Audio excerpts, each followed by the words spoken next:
Hello, hello. Welcome to CH Budget Brews. I'm Tim. Tonight I'm joined by my friends Mormonator and Jamaican Dude. Say hi, guys.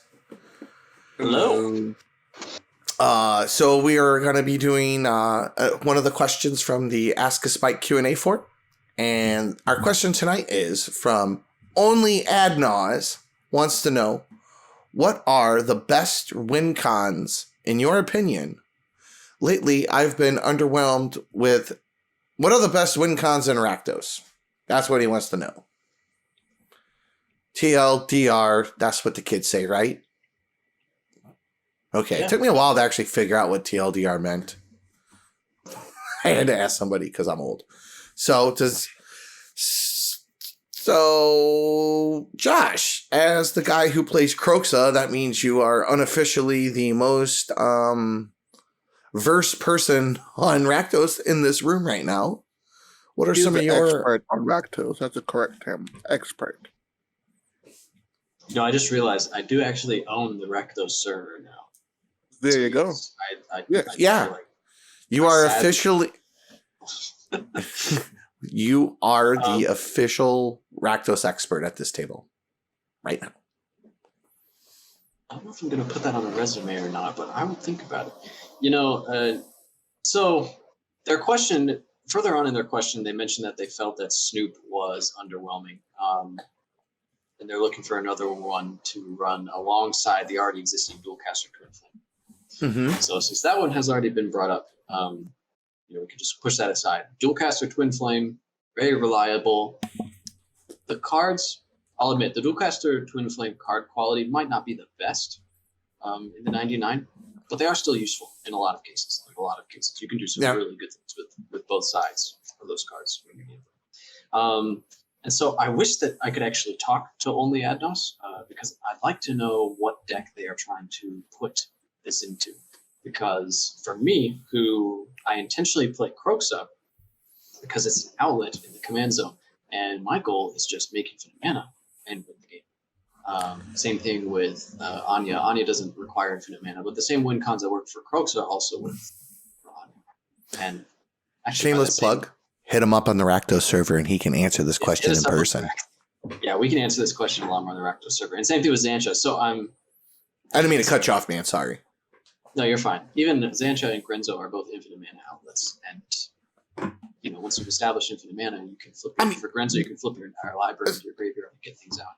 So I guess the question would be, like, what besides Snoop, which I think would almost be exclusively for Grenzo Doomsday, right? And then Dualcaster Twin Flame is a common one. What are some other common, win cons? I know that in some of the Rakdos Storm decks, you can play Aetherflux.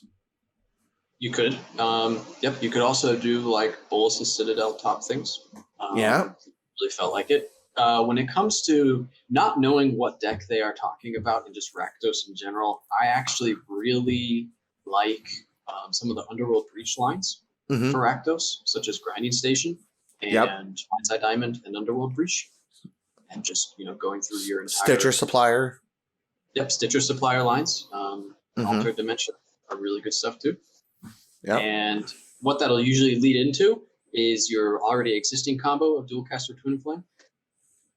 I feel like some people also really underestimate the importance of a good Praetor's Grasp. Yes. That is overlooked so much. People are just like... So wait a minute. Whoa. Are you saying the best win con in Rakdos is Praetor's Grasp to get somebody else's Oracle? I am not saying that. You sure? Because I can splice that together, so that's how it sounds. You could totally splice it together if you want to. I have won that one. I know a lot. Just because I am playing the Painlands that produce any color of mana in Rakdos because I need to be able to hit the colored pips. So there have been times. But also Praetor's Grasp is great off of a Underworld Breach line. You have milled out a ton of your library, and you have not only the mana production, but the means to cast multiple Praetor's Grasps. Assemble somebody else's combo. That is true. Sean, you got any little nuggets? So Josh, what happened to I'm sad that I did not hear my heartwarming Worldgorger Dragon combo. Is that obsolete now? Oh no, it's not. I have it written right here on this little pad. Okay. Little pad of paper. I just wanted to first present the idea of maybe they're not talking about a deck that has an outlet in the CZ. So if they're just playing a Rakdos deck with like nothing else attached to it, then I wanted to talk about Breach first. So you can talk about Worldgorger Dragon if you want. I'm like that has been such a dear card to me for so long. I have caused many arguments, have done many goofy things like end games in a draw because of that combo. Died a chain of vapor. Because I'm rude. But no, I think Worldgorger is, I don't know, I thought that was the only Rakdos Wincons for a very long time. Before Underworld Breach got printed. That was just it for me. Worldgorger loops, man. Nothing better than Worldgorger loops. I don't really I don't play a lot of Rakdos, like dedicated Rakdos necessarily. So I mean, there's really only like outside of the Stitcher with Breach and outside of the Twin Flame, like I don't really know. Like a lot, like if somebody came to me with that question, I would literally just link them the Rakdos Discord and say, "Hey, go ask them." I don't know that. You wouldn't even say Worldgorger group? I mean, I would say the basic stuff, but it's basic now. Okay. I mean, it's the most obvious, right? I mean, I don't. Well, listen. So some people don't know. That is true. So I do have a question. Just for you did mention grinding station. Could you explain for our viewers a grinding station loop with Underworld Breach? Sure. So if you have Underworld Breach, grinding station, and then any 0-drop or positive mana producing rock, your graveyard does have to be a little filled for this, by the way. It won't work without you actually having some stuff to work off in the graveyard. You will sacrifice whatever mana producing rock. You'll tap the rock for mana. Let's just say it's a Soul Ring or a Mana Crypt, or I just mentioned the idea of an LED. You'll float 3 black. Sacrifice the LED to grinding station. You will mill 3 cards. You will use those 3 cards. Exile recast it. Cast the Mind's Undying. Yeah. And you'll be able to. You won't net any cards in your graveyard from doing this, so that's why you have to have a bit of a graveyard presence in order to get this to already to be able to filter, to pick and choose. Yeah, you'll start to pick and choose what cards you want to keep. My 2 favorite cards to use with Grinding Station are Mox Opal and Mana Crypt. Those are my favorite because I can help me get all my colors, and then they can help me get I'll like really just fill up my mana pool for later, so I can sanguinate people. And that's the same argument, not the same argument, but that's the same line with Stitcher suppliers, correct? With having a sack outlet for Stitcher supplier? Yes, because Stitcher supplier, when it both enters the battlefield and dies. Yeah, right. So it mills 6, and generally you cast Calling of the Week is the most obvious one with it. And then you net 4 black, or 3 black each iteration. Or no, 2 black. All right, so let's explain that for our viewers. Also, okay. The Stitcher supplier. All right, so you play Stitcher supplier at ATBs at mills 3. Then you cast a Calling of the Week, sacrificing Stitcher supplier, milling another 3. You now have 4 black in pool. You use 1 black, go down to 3, exile 3 cards, recast Stitcher supplier, it mills 3 cards. Then you exile 3 more cards and a black. You have now completed that loop and netted 2 black mana and recast Calling of the Meat, sacrificing it, and milling 3 cards. So it's kind of a self-perpetuating loop where you'll always maintain those extra 3 cards off of that first ETB, unless you had to cast the Calling of the Week from the graveyard. Then you'll be at net 0. So again, you'll still need to have some amount of cards in the graveyard initially to help you generate the excess to be able to filter into what you need. Alrighty. Awesome. Awesome. All right. Awesome. Anything else we want to add? You got more? I have some other WinCon suggestions. Okay. These are not the best anymore. We're moving into some lower tiers. Some of them have potential to get better over time, and some of them I just think are not very good. But regardless, people are playing them, so I will mention them. As time goes on, we are getting more and more cheap but playable creatures in Rakdos colors. In Modern Horizons 2 alone, we got things like Dothy Voidwalker, we got Dragons, Rage Channeler, and we got Ragavan.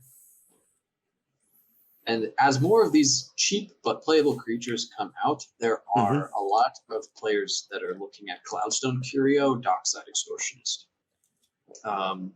Yes. Hoping to actually, bounce Dockside Extortionist to your hand, and before, maybe if you just rewound 8 or 9 months ago, most Rakdos lists were very light on creatures, maybe only to a maximum of 8, maybe like 7 or 8 creatures. And so there was no way we couldn't make an excuse of playing Cloudstone Curio, because we would never have another cheap creature, especially with Kroxa, because Kroxa would sacrifice itself when it enters the battlefield. It's really bad. Right.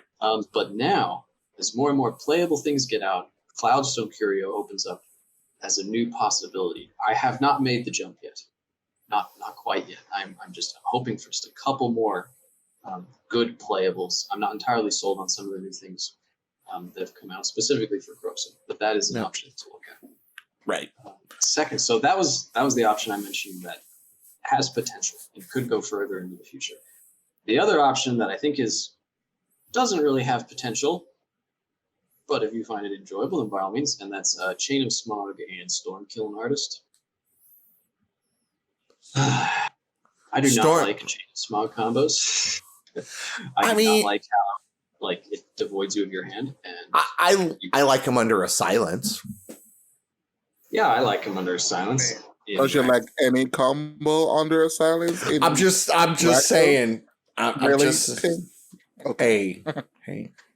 So that is an option. I don't consider it very good. I play tested it a lot in a turbo ad nauseum version of Kroxa, and not once was I ever able to do it. Post ad nauseum, I was never able to produce the 6 mana in order to get Stormkill Artist and Chain of Smog to go off, when in reality I could just use 3 mana, cast Entomb into Worldgorger Dragon, and animate it. Right.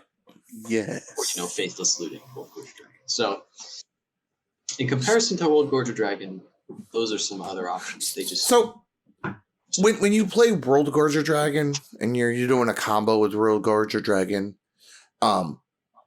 what's the actual it in and of itself creates an infinite loop that is uncontrolled.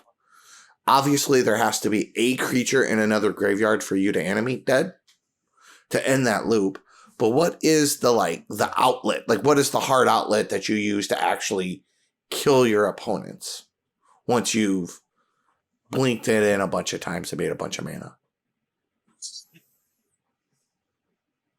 So if you're playing Kroxa, if you have a way to stop the loop, you will just cast Kroxa over and over. Just cast Kroxa over and over again. Okay. Your opponents will discard their hands and they'll die. If it's Anya, then the idea is to have Anya in play, and because Anya has haste, you'll be able to keep activating her before she gets exiled and comes back into play, and you'll be able to filter through your entire library. Okay. Gotcha. To win the game. For Renzo, I assume you just flip your entire graveyard. Yeah. Flip your entire library into your graveyard, and you assemble a combo that way. Let's see, for Zancha, if you are still playing Zancha in this day and age, it would just be cast Zancha, give her someone, pay enough life to kill that person, she goes back to exile, and you recast it. Gotcha, and do it again. Okay, all right. If you're in a strictly Rakdos deck, then you need a third. You usually need a third card. Okay. And when we've lit, sometimes it's a land. Yeah, there are 2 lands that actually kill people. Sunscorched Desert and Valakut? Actually, not Valakut. It's it taps for colorless mana, and you can pay 3 mana, activate it. Shiving Gorge. Oh, Shiving Gorge. Okay, that deals 1 damage to each opponent. Yep, 1 damage each opponent. You're right. Yeah. Yep. So okay, So, all right. I think that about wraps up the Wincons there. So thanks again, and everybody have a good night. More gorgeous life.